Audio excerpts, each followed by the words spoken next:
бегонаперасти ва тақлиди куркурона аслан хоси мардуми тоҷик набуда дар раванди ҷаҳонишавии фарҳангӣ ба наслҳои оянда таъсири зараровари худро мерасонад.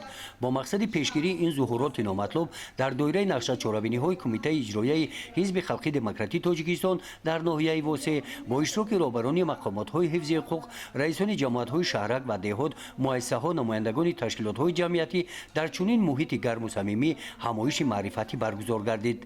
дар ин чорабинӣ қайд гардид ки дар ҷомеа баъзан дар кӯчаву хиёбонҳо ба нафароне дучор омадан мумкин аст ки дар либоспӯшӣ ба фарҳанги бегона такя намуда аз доираи арзишҳои миллии худ берун мераванд. дар маърузаҳо ва музокираҳо гуфта шуд ки рафтори ин гуна одамонро агар аз як тараф ба огоҳ набудан аз анъанаҳои суннатии либоспӯшии гузаштагони мо шаҳр дода шавад, аз тарафи дигар бемасъулиятии комил зоҳир намудани онҳо дар либоспӯшӣ ба ҳисоб меравад. дар ҳамоиш таъкид гардид ки ҳар миллат бинобар собиқаи фарҳангии худ дар либоспӯшӣ рафтору анъанаҳои махсус дорад ки арзишҳои моддиву маънавии гузаштаи таърихии худро инъикос намуда аз рӯи забон, фарҳанг ва шаклу тарзи либоспӯшиаш шинохта мешавад.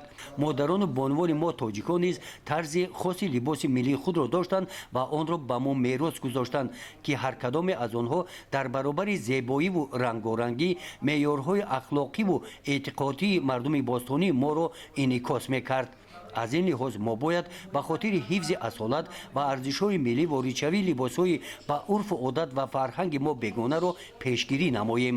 пешниҳод карда шуд ки дар ин самт ҳамкориро бо тарроҳони ватанӣ тарҳҳои зебову гуногуни либоси миллиро мувофиқи ниёзҳои модарони мо таҳия ва пешниҳод созанд.